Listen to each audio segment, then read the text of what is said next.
अस्सलाम वालेकुम dear students, मैं हूं आपका physics teacher Safeer Hussain classroom. Previous lecture में हम करैक्टरिस्टिक्स ऑफ वेक्टर प्रोडक्ट को डिस्कस कर रहे थे, जिसमें उसकी दो प्रॉपर्टीज रह गई थी। आज हम उनको डिस्कस करते हैं। ये हमारा रिमेनिंग लेक्चर भी है। नंबर 6 पे वेक्टर प्रोडक्ट की जो करैक्टरिस्टिक्स में से है वो है area of parallelogram. Area of parallelogram क्या है? शॉर्ट क्वेश्चन में आता है कि prove that the magnitude of vector product is equal to the area of parallelogram. Short question क्या बनता है? Prove that the magnitude of vector or cross product is equal to the area of parallelogram. आइए बच्चों, आज हम देखते हैं कि किस तरह से magnitude of vector or cross product हमें एरिया ऑफ पैरेललोग्राम देती है। लेट्स से हम दो वेक्टर कंसीडर करते हैं। हमारे पास एक वेक्टर है ए और दूसरा वेक्टर है बी। उन दो वेक्टर्स के दरमियान बनने वाला एंगल हम कंसीडर कर लेते हैं, वो है थीटा। लेट्स से हम कहते हैं कि हमारे पास वेक्टर ए और वेक्टर बी दोनों प्लेन डिफाइन कर रहे हैं। जब भी दो वेक्टर प्लेन डिफाइन करते हैं तो उनके टेल्स को आपस में मिला दिया जाता है। तो हमने दो वेक्टर्स की टेल्स को आपस में कोइंसाइड कर लिया। इसका मतलब यह हुआ कि ये दोनों वेक्टर्स एक प्लेन डिफाइन कर रहे हैं। हमने यहां पर वेक्टर्स की अरेंजमेंट इस तरह से रखी है कि ये साइड्स ऑफ पैरेललोग्राम को शो कर रहे हैं। पैरेललोग्राम की शेप कुछ इस तरह से होती है। हमारा वेक्टर ए उसकी एक साइड को शो कर रहा है और हमारा वेक्टर बी दूसरी साइड को शो कर रहा है। अगर हम देखें तो हमारा वेक्टर बी वेक्टर ए के साथ एंगल थीटा बना रहा है, तो ये वेक्टर बी अपने कंपोनेंट्स में रिजॉल्व हो जाएगा। कौन कौन से कंपोनेंट्स में रिजॉल्व हो जाएगा? एक उसका हॉरिजॉन्टल कंपोनेंट होगा जिसको हम कहेंगे बी कॉस थीटा, और दूसरा उसका वर्टिकल कंपोनेंट होगा ये वाला जो होगा B sine theta. It means कि अगर हम इस डायग्राम में देखें तो हमारे पास लेंथ ऑफ पैरेललोग्राम क्या होगी? मैग्नीट्यूड ऑफ वेक्टर ए, और हाइट ऑफ पैरेललोग्राम क्या होगी? ये बी साइन थीटा। आइए बच्चों, हम देखते हैं कि किस तरह से magnitude of vector product is equal to the area of parallelogram. हमने क्या किया? हमने दो वेक्टर कंसीडर किए। वो दोनों वेक्टर्स साइड्स ऑफ पैरेललोग्राम को शो कर रहे हैं, तो हम लिखते हैं area of parallelogram. Area of parallelogram क्या होता है? Length multiplied by height. Given diagram में लेंथ क्या है? मैग्नीट्यूड ऑफ वेक्टर ए, हमने ए लिख दिया। हाइट क्या है? बी साइन थीटा, हमने बी साइन थीटा लिख दिया। ये हमारे पास क्या आ गई? A B sine theta. और ए बी साइन थीटा क्या है? मैग्नीट्यूड ऑफ क्रॉस और वेक्टर प्रोडक्ट। हम इसको लिख भी देते हैं मैग्नीट्यूड ऑफ वेक्टर प्रोडक्ट। तो इस तरह से magnitude of vector product gives the area of parallelogram. ये एक इंपॉर्टेंट शॉर्ट क्वेश्चन भी है। शॉर्ट क्वेश्चन में ये मोस्टली आया होता है कि the magnitude of vector product gives the area of parallelogram, prove it. Next की तरफ हम चलते हैं, वो है vector product in rectangular form. Vector product in rectangular form. हम कहते हैं कि हमारे पास ये दो वेक्टर्स हैं, ये 3 डायमेंशनल में है, कार्टेशियन कोऑर्डिनेट में है, 3 डायमेंशनल कार्टेशियन कोऑर्डिनेट सिस्टम में है, या फिर हम इसको बोल देते हैं कि ये स्पेस में है। जब भी कोई वेक्टर स्पेस या 3 डायमेंशनल में होता है तो उसके 3 कंपोनेंट्स होते हैं। हमने क्या किया? हमने वेक्टर ए को लिखा axi plus ayj plus azk। इसी तरह से हमने वेक्टर बी को लिखा bxi plus byj plus bzk।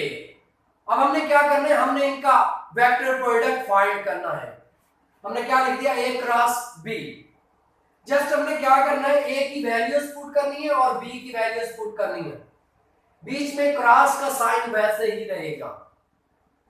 अब मैंने लास्ट टाइम भी आपको स्केलर प्रोडक्ट में बताया था कि जिस तरह से यहां पर है AXI, इसमें AX क्या स्केलर नंबर है, magnitude of horizontal component of vector A है, और I यूनिट वेक्टर है।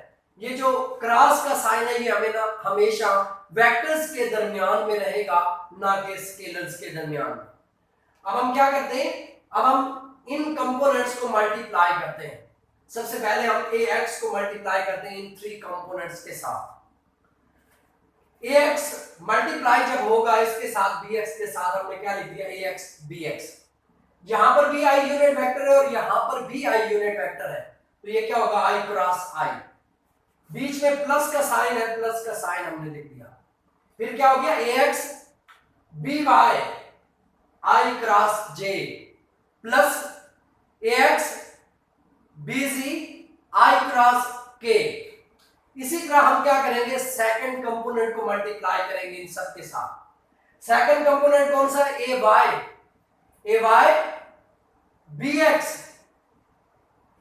J unit vector multiplied by I unit vector I cross I plus AX, क्योंकि सॉरी हमने क्या करना है, हमने AY को मल्टीप्लाई करना है, AY सेकंड कंपोनेंट क्या है BY J cross J plus AY BZ J cross K। इसी तरह हम यहां पर आते हैं, थर्ड कंपोनेंट को हम मल्टीप्लाई करते हैं AZ BX K cross I plus AZ BY K cross J plus AZ BZ K cross K। अब बच्चों हमने लास्ट लेक्चर में हमने ये पढ़ा था कि I cross I J cross J K cross K equal to 0, और हमने ये भी देखा था एंटी क्लॉकवाइज डायरेक्शन में I cross J equal to K, J cross K equal to I, K cross I equal to J, और ये भी हमने देखा था J cross I equal to minus K cross J equal to minus I and I cross K is equal to minus J। ये values हम put करते हैं इसमें, जब हम पुट करते हैं तो I क्रॉस I 0, तो सारा component 0। AX BY I cross J की वैल्यू क्या है K, हमने K यूनिट वेक्टर लिख दिया। उसके बाद ये आता है AX BZ I cross K, चूंकि माइनस J इसलिए यहां पर माइनस आ गया, माइनस J।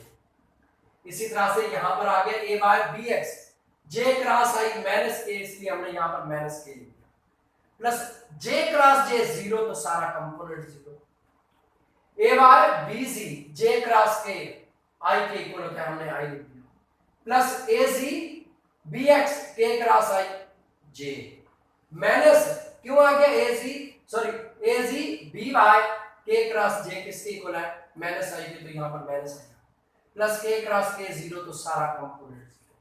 अब हमारा इंपॉर्टेंट काम क्या है, हम यहां से यूनिट वेक्टर्स कॉमन ले लेंगे जो सेम होंगे। जिस तरह से अगर देखें तो यहां पर भी I यूनिट वेक्टर है और यहां पर भी I यूनिट वेक्टर है, हम दोनों में से I यूनिट वेक्टर को कॉमन ले सकते हैं।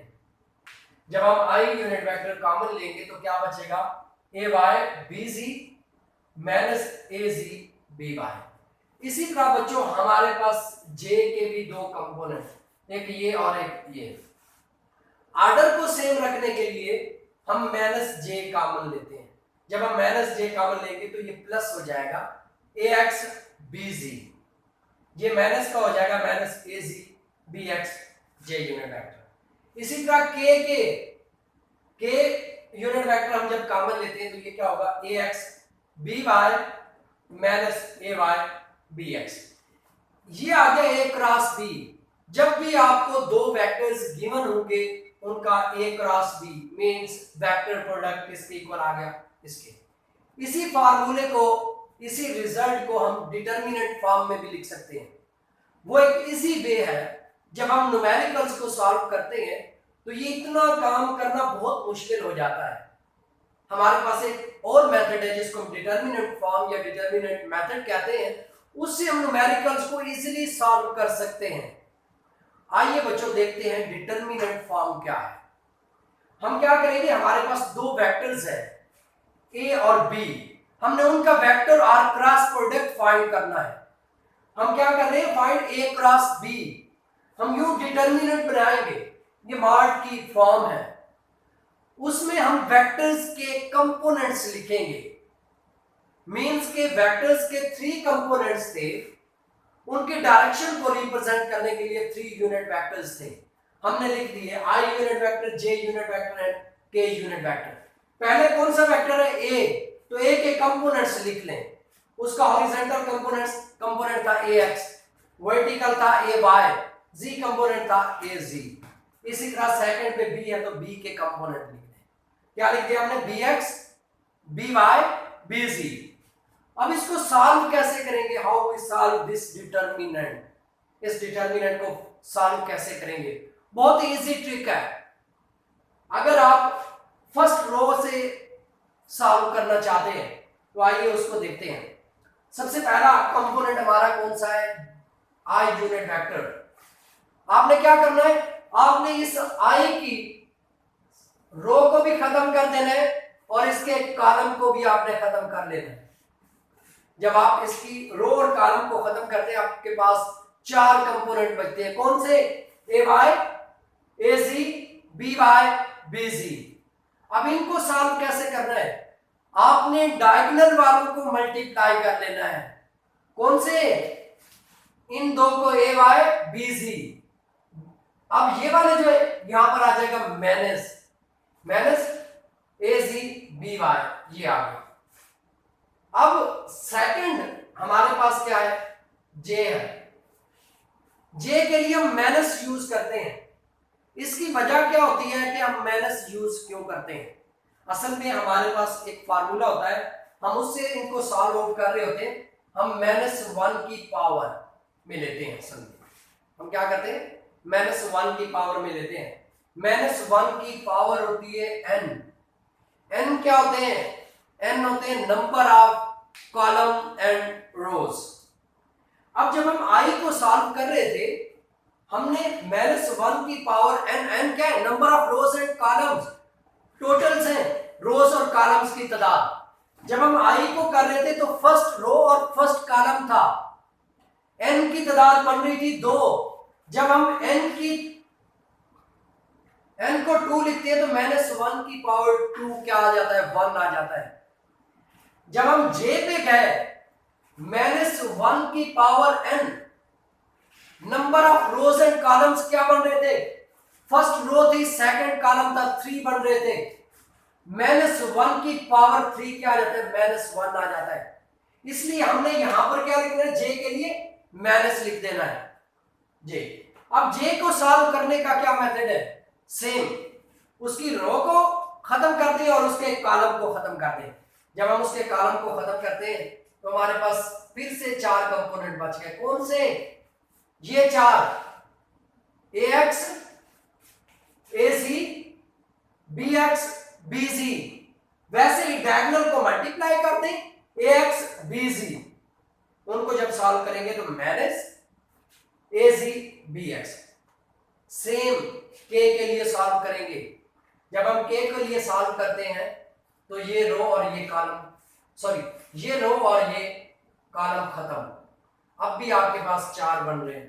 तो बच्चों यहां पर हम माइनस लगाएंगे, ये प्लस, ये देखते हैं -1 की पावर n। के कौन से नंबर पे है, फर्स्ट रो में और थर्ड कॉलम में है, तो -1 n की पावर क्या, इट मींस n की वैल्यू बन रही है 4। -1 की पावर 4 इक्वल टू आ जाएगा 1 के। तो के के साथ क्या आ जाएगा, प्लस। अब उसको सॉल्व करते हैं, उसके लिए क्या करेंगे, ax by minus ay bx के यूनिट वेक्टर। इस तरह से हम डिटर्मिनेंट को ओपन कर सकते हैं, सॉल्व कर सकते हैं। नेक्स्ट लेक्चर में हम वेक्टर और क्रॉस प्रोडक्ट की एग्जांपल्स को हम डिस्कस करेंगे। तब तक के लिए मुझे इजाजत दीजिए, अल्लाह हाफिज।